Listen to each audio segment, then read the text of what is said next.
Hello दोस्तों, class 11th की physics में आज हम सब लोग यांत्रिक तरंगों के सेकेंड वीडियो में स्टार्ट करेंगे तरंगों की चाल। तो ये इस चैप्टर का साथ ही साथ पूरी की पूरी फिजिक्स जब आगे आने वाली फिजिक्स है उन सभी में सबसे मोस्ट इम्पॉर्टेंट वीडियो है आज का। तो आप सभी बच्चों का हमारे अपने प्यारे से यूट्यूब चैनल आदर्श बालाजी सॉल्यूशन पर स्वागत है। चैनल पर नए हो तो इसे सब्सक्राइब करके वीडियो को लाइक जरूर कर लीजिए। ठीक, शुरू करते हैं। तो हेडिंग है हमारी तरंग की तरंगदैर्घ्य, चाल और आवृत्ति में संबंध। ये मोस्ट इंपॉर्टेंट है, ध्यान से देखना। अब हम ये जानते हैं कि तरंग क्या होती है। सबसे पहले वो देखो, तरंगों के लिए हमने ग्राफ लिया था, ये विस्थापन समय ग्राफ।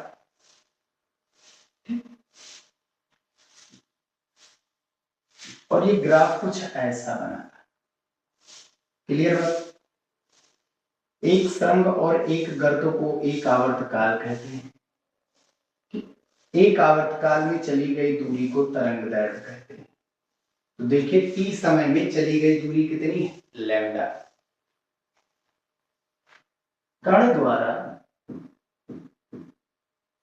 कण के कंपन ही तरंग को प्रदर्शित करते हैं, बस ये चीज याद है। कण द्वारा t समय में तय दूरी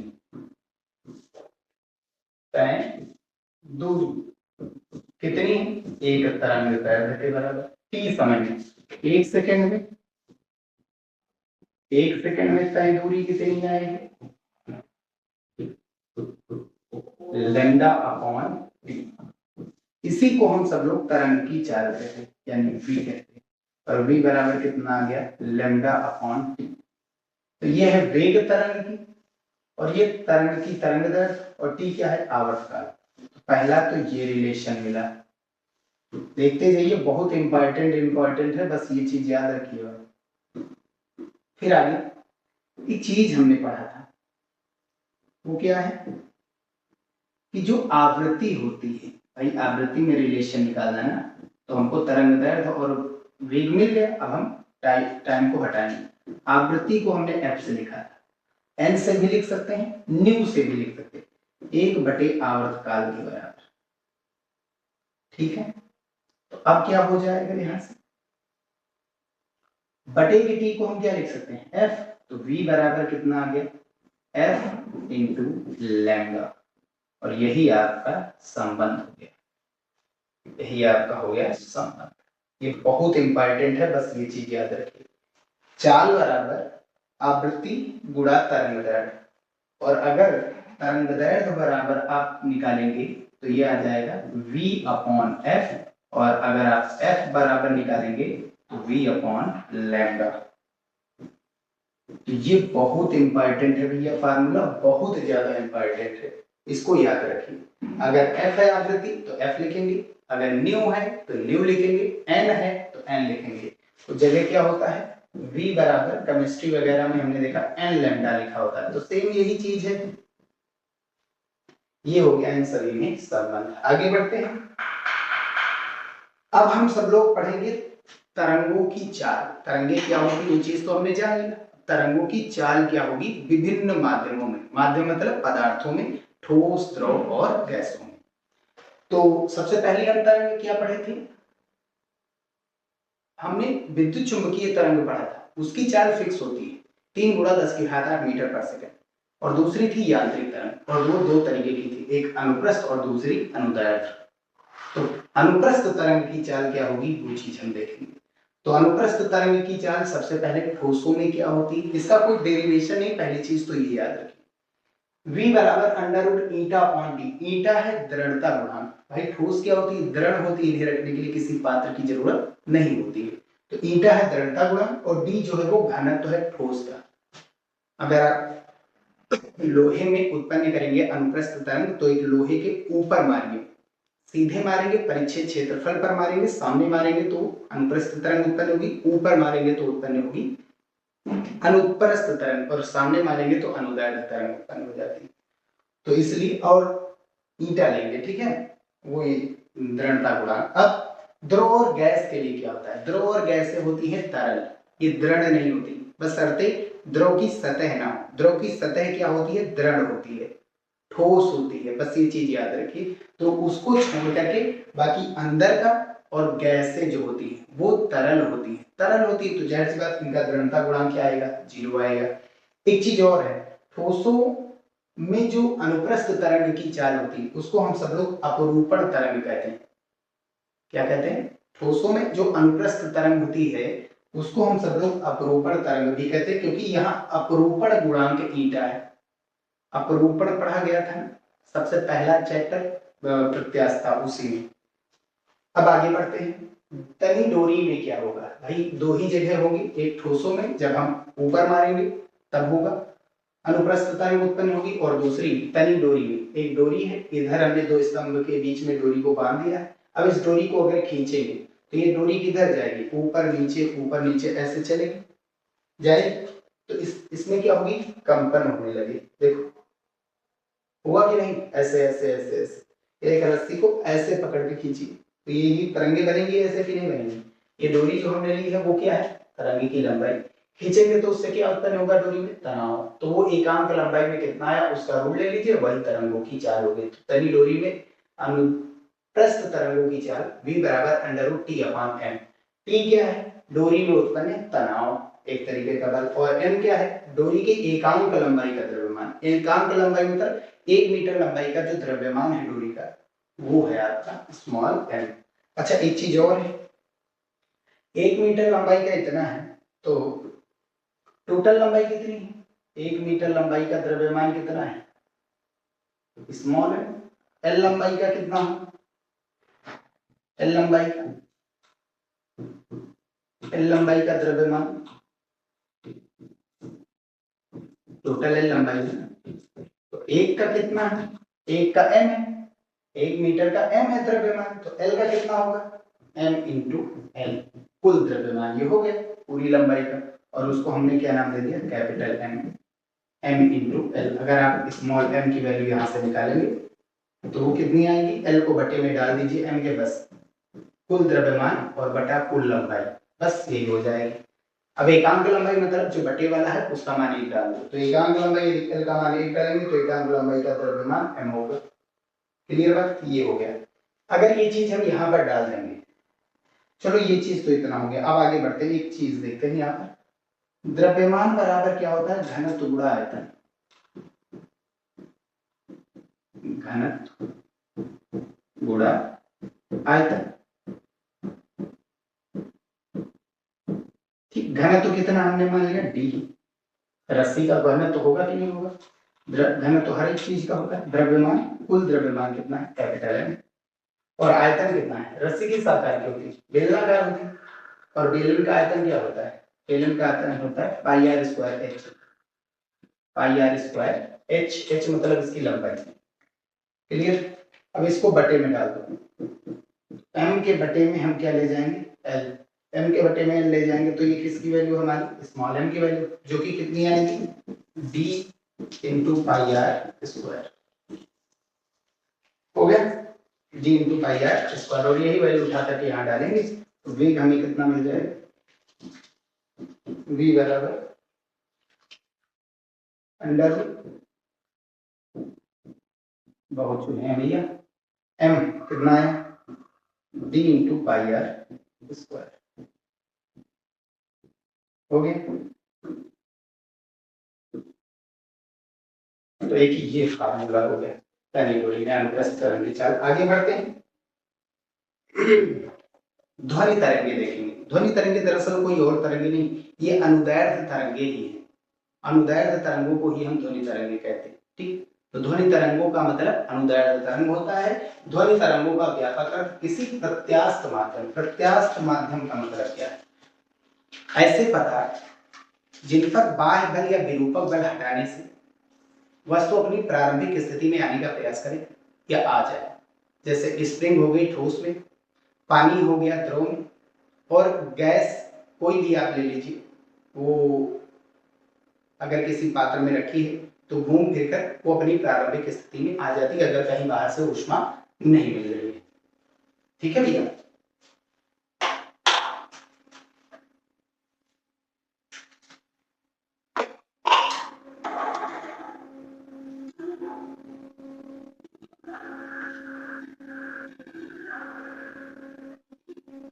बहुत भैया चुके हैं। चलिए आगे देखते हैं। तो ये चीज हमने बता ही दिया। ध्वनि तरंगों का व्यापक अर्थ किसी प्रत्यास्थ माध्यम यानी ठोस, द्रव व गैस में संचरित अनुदैर्ध्य तरंगों से है। तो जब कोई अनुदैर्ध्य तरंग किसी ठोस, द्रव, गैस में संचरित होती है तो उसी को हम ध्वनि तरंगे कहते हैं। आवृत्ति परिसर के आधार पर, रेंज के आधार पर आवृत्ति की तरंगे तीन प्रकार की होती हैं। कौन सी? ध्वनि तरंगे। पहली श्रव्य तरंगे जो हम अपने कानों से सुन सकते हैं। दूसरी अश्रव्य तरंगे, कानों से नहीं सुन सकते, बहुत बड़ी तरंगे होती हैं जैसे भूकंप तरंगे, ज्वालामुखी वाली तरंगे, समुद्री तरंगे। पराश्रव्य तरंगे, इनको तो हम सुन ही नहीं सकते, ये बहुत छोटी तरंगे होती है, बहुत छोटी तरंगे। और इन तरंगों को चमगादड़ वगैरह जो पक्षी वगैरह और जानवर होते हैं वो सुन सकते हैं। ठीक, तो देखते हैं श्रव्य तरंगे, वे तरंगे जिनके लिए हमारे कान सुग्राही होती है, श्रव्य तरंगे कहलाती हैं। विशेषताएं क्या है इनकी? आवृत्ति याद रखिए। श्रव्य तरंगे हम कानों से कितना सुन सकते हैं? 20 हर्ट्ज से 20,000 हर्ट्ज। दरअसल हम सुन नहीं पाते इतना, ये औसतन मान दिया गया है। कुछ लोग सुन जाएंगे, कुछ लोग नहीं। ये छोटी तरंग है, जितनी बड़ी आवृत्ति उतनी छोटी तरंग, जितनी छोटी तरंग जितनी छोटी आवृत्ति उतनी बड़ी तरंग। ये चीज याद रखिए। ठीक, रिलेशन अभी पढ़ा है, ये चीज देख लीजिए। जितनी बड़ी आवृत्ति उतनी छोटी तरंग दैर्घ्य, जितनी छोटी आवृत्ति उतनी बड़ी तरंग दैर्घ्य, दोनों एक दूसरे के विरुद्ध क्रमानुपाती होते हैं। वही चीज हमें मिलता है। ठीक, तो ये इतना हो नहीं पाता, ना हम ये सुन पाते हैं ना ये सुन पाते हैं, इसके नजदीक वाले हम सुन पाते हैं। ठीक है, अब आगे एनटीपी पर। एनटीपी होता है और एसटीपी होता है। NTP normal temperature and pressure, STP होता है स्टैंडर्ड टेम्परेचर एंड प्रेशर। सामान्य ताप एवं दाब और वो होता है मानक ताप एवं दाब। दोनों में दाब फिक्स होता है एक वायुमंडल, लेकिन ताप सामान्य होता है 25 डिग्री सेल्सियस और मानक होता है 0 केल्विन या 0 डिग्री सेल्सियस होता है केल्विन। एनटीपी पर वायु में इनका वेग यानी श्रव्य तरंगों का वेग 330 मीटर पर सेकंड होता है। याद रखिए, आगे यूज में आएगा। वायु मतलब गैसों में एनटीपी पर इतना होता है। फिर आगे इनकी तरंग दैर्घ्य 16.5 मीटर से 1.65 सेंटीमीटर तक होती है। ये वाला मान और ये मान उठा कर आप रखेंगे तो ये मिलेगा। तरंग दैर्घ्य के फार्मूला में लैम्डा बराबर v/f में v आपका ये है, f आपका ये, रख दीजिए, ये आएगा। करके देख लीजिए, यही आएगा।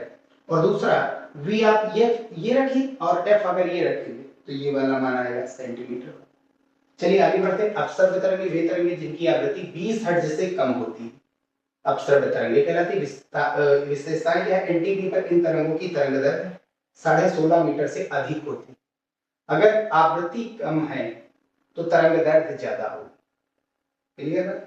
और अगर आवृत्ति ज्यादा है तो तरंग दैर्घ्य छोटी होगी। तो ये इनकी जो आवृत्ति होती है वो 20 हर्ट्ज से कम होती है, इससे कम यानी कि श्रव्य तरंगों से छोटी होती है। तो इसकी तरंग दैर्घ्य क्या होगी? श्रव्य से बड़ी आएगी। श्रव्य की बड़ी क्या है? 16.5, तो ये 16.5 से और बड़ी आएगी। ये तरंगे भूकंप, ज्वालामुखी तथा समुद्री तरंगों से उत्पन्न होती है। हमारे कान इनको सुन नहीं पाते, भूकंप आता है कहाँ सुनाई देता है।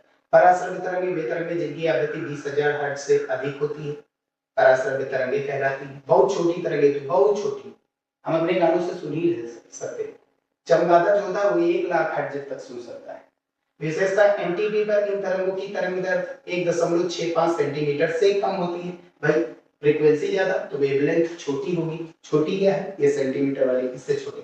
हमारे कान इनको भी नहीं सुन पाते। आगे बढ़ते हैं, स्क्रीनशॉट लीजिए। आगे बढ़ते हैं। ध्वनि तरंगे अब हम जान रहे हैं कितनी होती है। अब इनकी जो है चाल पढ़ेंगे विभिन्न माध्यमों में, ठोस में, द्रव में, गैसों में, वो चीजें। तो ठोसों में क्या होती है? सबसे पहली चीज, ध्वनि तरंगे सभी माध्यमों में संचरित हो सकती है, चाहे ठोस हो, चाहे द्रव हो, चाहे गैस हो। तो इसके लिए वेग का फार्मूला √E/d। ई कुछ और नहीं है, जो आपका ई है वो प्रत्यास्थता गुणांक है। प्रत्यास्थता गुणांक 3 तरीके के होते हैं, एक होता है यंग प्रत्यास्थता गुणांक, एक होता है आयतन प्रत्यास्थता गुणांक, एक होता है दृढ़ता गुणांक। तो उन्हीं में से हम सबसे पहले ठोसों के लिए क्या बात की थी, ठोसों के लिए जो प्रत्यास्थता गुणांक था वो यंग प्रत्यास्थता गुणांक होता है। तो E बराबर गामा डाल देना है या Y डाल दीजिए, यंग्स मॉडुलस, ठीक है। V बराबर √γ/d होता है। अनुदैर्ध्य तरंगों के लिए यानी ध्वनि तरंगों के लिए, अनुप्रस्थ के लिए क्या था, η/d ठोसों में, यही तो आया था। अब आगे अगर हम लोहे की बात करें, लोहे में भाई सबसे ज्यादा ध्वनि तरंगों की चाल किस में ज्यादा होती है, सबसे ज्यादा ठोसों में होती है, फिर द्रव में और फिर गैसों में। यहाँ करके देख लेते। तो लोहे में ध्वनि की जो चाल होती है वो 5096 मीटर पर सेकंड होती है, यानी करीब 5100 मीटर पर सेकंड। क्लियर बात।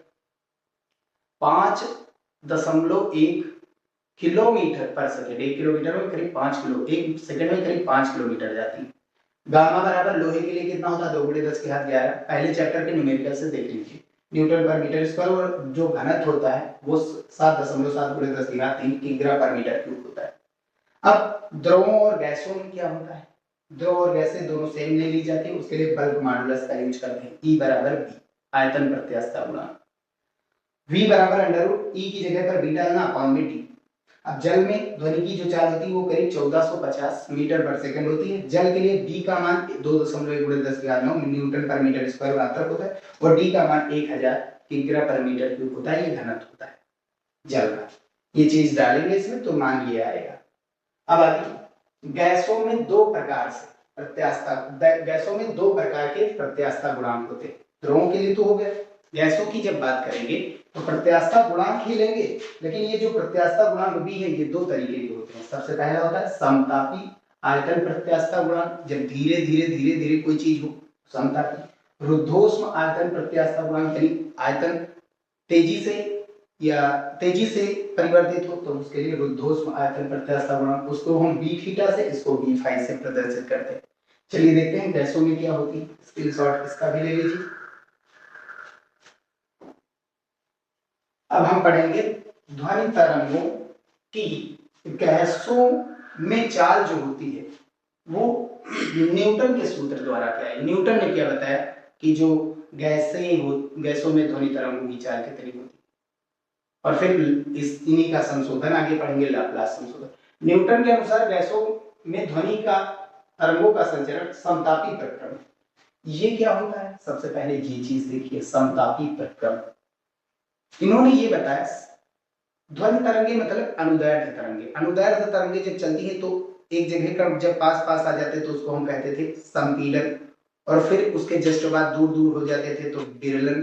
तो संपीड़न और विरलन 2 चीजें आती थी एकांतर क्रम में, पहले लेक्चर में हमने पढ़ा लिया। तो जब संपीड़न आता है यानी द्रव के कण पास पास आ जाते हैं, एनर्जी ज्यादा हो जाती है। एनर्जी ज्यादा मतलब तापमान भी क्या होगा, ऊष्मा ज्यादा हो जाएगी, कहने का मतलब। अगर ऊष्मा ज्यादा हो गई तो ये तापमान नियत बनाने के लिए ऊष्मा वातावरण को दे देते हैं। बात समझिए, जब ये तरंगे चलती हैं किनके रूप में, संपीड़न और विरलन के रूप में। पहले संपीड़न विरलन, जब पास पास आते हैं कण वहां संपीड़न, जहां दूर दूर हो जाते हैं कण वहां विरलन। तो जब कण पास पास आएंगे तो वहां पर एनर्जी क्या होगी, ज्यादा होगी। तो वो एनर्जी वातावरण को ये दे देते हैं, क्या बनाए रखने के लिए, ताप नियत बनाए रखने के लिए। ऐसा किसने कहा, न्यूटन ने। और फिर इसके बाद जब विरलन आता है यानी कण जहां दूर दूर चले जाते हैं तो वो वातावरण से तापमान नियत बनाए रखने के लिए एनर्जी ले लेते हैं। तो कहने का मतलब ये तापमान नियत तापमान पर चलती है। नियत तापमान मतलब अगर कण पास पास आ गए संपीड़न की स्थिति तो ये वातावरण को ऊष्मा दे देंगे जिससे ताप नियत रहेगा, और जब कण दूर दूर हो जाते हैं यानी विरलन की स्थिति में इनकी एनर्जी कम हो जाती है तो ये वातावरण से ले लेते हैं ताकि इनका ताप बराबर रहे, नियत रहे। इस केस में इन्होंने ये बताया, इसी यानी ये एनर्जी को जो है वातावरण से क्या किए रहते हैं, वातावरण से एनर्जी लेते देते रहते हैं। ये चीज है ऐसे, ठीक है। और ये टाइम कुछ रहता है तो उसी टाइम में ये एनर्जी दे देते हैं, ले लेते हैं, बस ये चीज याद रखिए। तो इसीलिए उन्होंने ये बताया समतापी प्रकरण मतलब ताप नियत होता है, नियत ताप रख करके ये ध्वनि तरंगों का संचरण होता है वायु में। समतापी प्रकरण है तो जाहिर सी बात बी की जगह पर बी थीटा रखेंगे। समतापी प्रकरण के लिए समतापी आयतन प्रत्यास्थता गुणांक रखते हैं और वो प्रारंभिक दाब के बराबर होता है। गैस का जो प्रारंभिक दाब होता है वही हमारा दरअसल कोई और नहीं होता है, वही हमारा होता है आयतन प्रत्यास्थता गुणांक। ठीक, वो भी समतापी आयतन प्रत्यास्थता गुणांक, वो गैस के प्रारंभिक दाब के बराबर होता है, यानी वही होता ही है। ठीक, अगर यही चीज हम इसमें डालेंगे v बराबर under root e upon d होता है, e की जगह पर b थीटा और b किसके बराबर है, p अपॉन डी के बराबर है। p क्या है, गैस का प्रारंभिक दाब। अब बताइए गैस का दाब कितना होता है, गैस का मतलब वायु, वायु की बात कर रहे हैं ना, गैस के रूप में हम क्या ले रहे हैं, वायु लिए है ना, गैस के रूप में हमने क्या लिया, वायु। और वायु का दाब क्या होता है, वायु का दाब होता है 1 atm, 1 वायुमंडल और उसका मान 1.013 इंटू 10 की पावर 5 पास्कल या न्यूटन पर मीटर स्क्वायर, कुछ भी आप डाल दीजिए, दोनों सेम ही है। और इसका घनत्व कितना होता है, वायु का जो घनत्व होता है वो 1.29 होता है, लेकिन हम दरअसल इसको लिखते क्या है 1.3 किग्रा प्रति मीटर की, ये लेकर के चलते।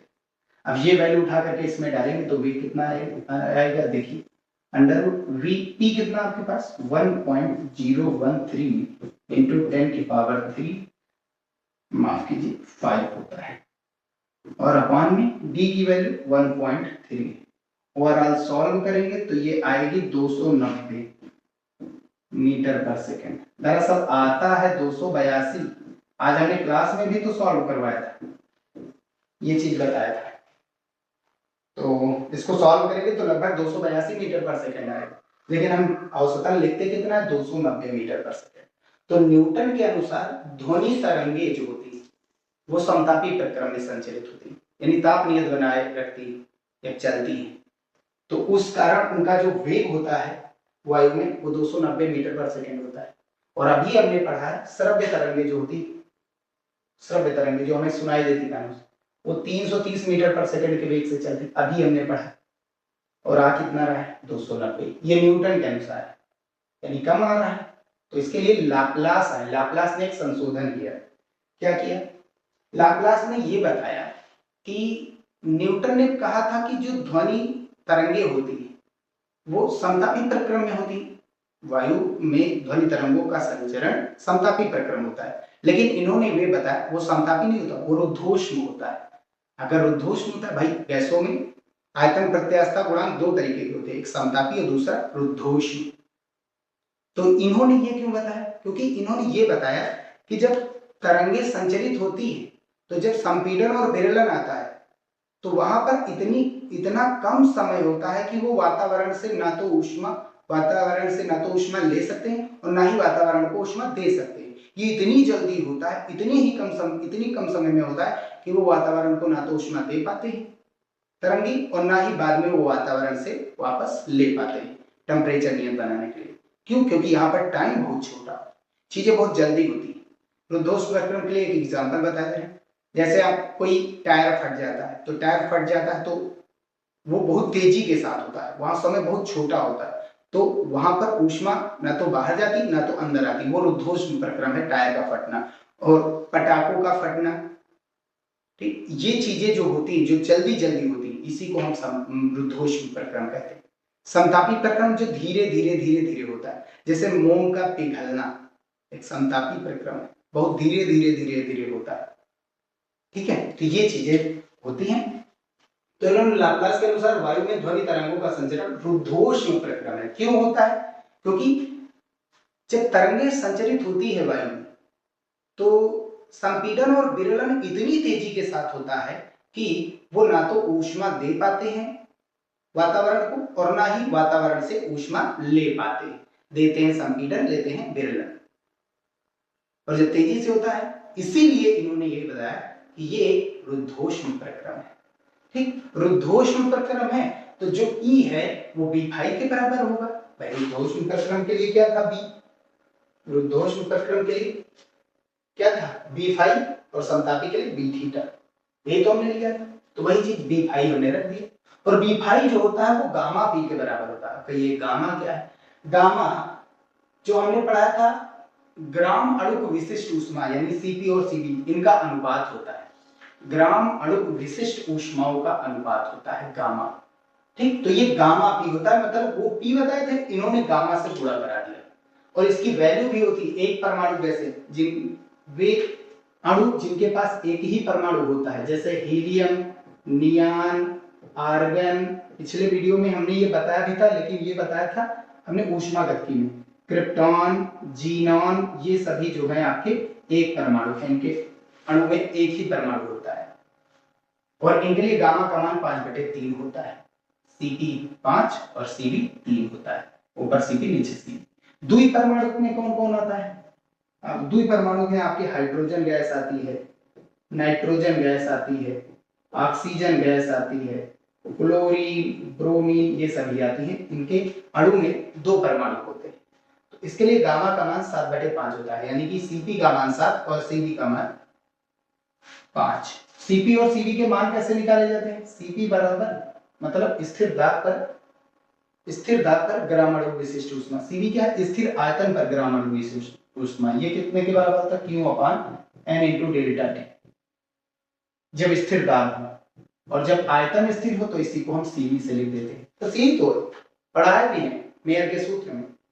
बहुपरमाणु कैसे? मतलब जिनमें 3 या 3 से ज्यादा परमाणु हो, वे अणु जिनमें 3 या 3 से ज्यादा परमाणु हो, जैसे ओजोन हो गया, फास्फोरस हो गया, सल्फर हो गया, ये सभी क्या होते हैं? आपके बहुपरमाणु होते हैं। इसके लिए गामा का मान 7/4 लेते हैं, यानी Cp का मान 7 और Cv का मान 4 लेते हैं। क्लियर बात? तो द्विपरमाणु के लिए Cp का मान फिक्स होता है, Cv का मान अलग अलग हो जाता है। तो ये है आपके एक परमाणु, द्विपरमाणु और बहुपरमाणु। ठीक, तो V बराबर हमने क्या किया था? V बराबर E/√में E/d होता है, तो E की जगह पर हमको क्या डालना है? B5 डालना है, क्योंकि रुद्धोष्मी प्रक्रम है, रुद्धोष्मायतन पर प्रत्यास्था गुणांक लगेगा, और अपान में d रखेंगे। घनत्व, वायु का घनत्व, जिस माध्यम में होगा वही का घनत्व, और B5 किसके बराबर है? गामा P के बराबर है। इन्होंने गामा जोड़ दिया। रुद्धोष्मी प्रक्रम के लिए यही होता है फार्मूला, याद रखिए, बल्क मॉड्यूलस यही होता है रुद्धोष्मी प्रक्रम के लिए। समतापी प्रक्रम के लिए तो P होता है, लेकिन बल्क मॉड्यूलस के लिए गामा P होता है। P कुछ और नहीं, प्रारंभिक दाब ही है, वही है, बस गामा से गुणा करा दिया। अब वायु का मतलब O2 ही तो होता है, O2 होता है, N2 होता है। वायु में सबसे ज्यादा किसकी मात्रा होती है? O2 की, N2 की। N2 होती है सबसे ज्यादा 77%, 77 पॉइंट कुछ, और O2 होती है करीब 21%। तो यही दो तो होते हैं, तो ये द्विपरमाणु हुआ ना। लेकिन वायु की बात करा तो हमने O2 लिख दिया, तो O2 मतलब द्विपरमाणु है। वायु में द्विपरमाणु कण है, कौन को? तो इसलिए गामा का मान 7/5 हमने डाल दिया, वही चीज 7/5 हमने डाल दिया। P का मान फिक्स है 1.1, रुक जाइए, यहां पर 1.013 गुणा 10⁵ पास कर, और बटे में ये 5 था, 7/5, और डी का मान वायु का घनत्व 1.3। ओवरऑल सॉल्व करेंगे आप, ये 331 मीटर पर सेकंड आएगा, फिक्स हो गया। तो लाप्लास ने सही किया था न्यूटन के सूत्र, यानी ये एग्जैक्ट सूत्र है आपका, ये चीज याद रखिए, जब भी कहीं आएगा तो यही लिखना है आप। अब 1 मोल के लिए आदर्श गैस का समीकरण, आदर्श गैस का समीकरण जो होता है, ये गैसों का अणुगत सिद्धांत से पढ़ाएंगे, बहुत अच्छा टॉपिक है। ये होता है PV बराबर nRT, n मोलों के लिए। म्यू बहुत जगह लिखा रहता है, मोलों की संख्या को म्यू से लिख देते हैं, वही चीज है। तो मोलों की संख्या कितनी फिक्स की गई? 1 मोल, तो यानी n का मान 1 हो गया। 1 मोल के लिए आदर्श गैस का समीकरण PV बराबर n का मान 1 RT। ठीक, अब हम करेंगे क्या? V बराबर क्या होता है, पहले वो चीज देखिए, पहले ये चीज देखिए, द्रव्य मोलों की संख्या बराबर क्या होता है? द्रव्यमान बटा आणविक द्रव्यमान, यही तो होता है, द्रव्यमान बटा आणविक द्रव्यमान, मोलों की संख्या, या अणुओं की संख्या बटे 1 मोल में अणुओं की संख्या, ये भी होता है। तो द्रव्यमान बटा आणविक द्रव्यमान, द्रव्यमान कितना है स्मॉल m हमने नाम दे दिया, आणविक द्रव्यमान कितना हमने मान लिया O2 का, या वायु में जो भी गैस हो उसका आणविक द्रव्यमान हमने क्या नाम दे दिया, गैस का द्रव्यमान कितना है और उस गैस का आणविक द्रव्यमान कितना है, वो चीज यहाँ पर हमने रख दी। अब m का मान 1 है तो इसका मान 1 डाल दिया।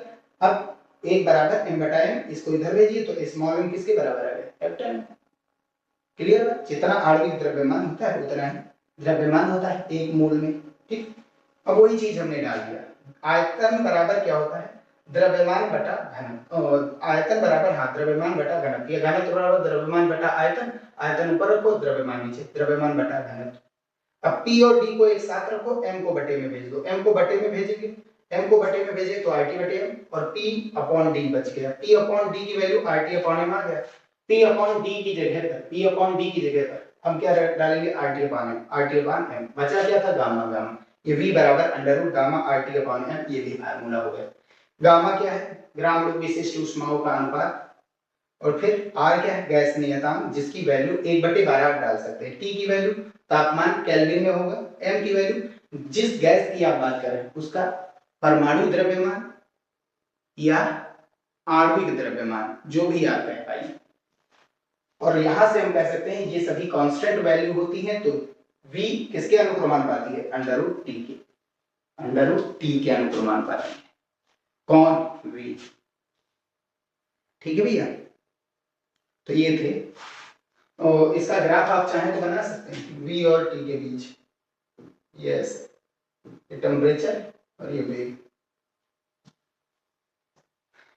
ठीक है भैया, तो ये इनके बीच ग्राफ भी हो गया।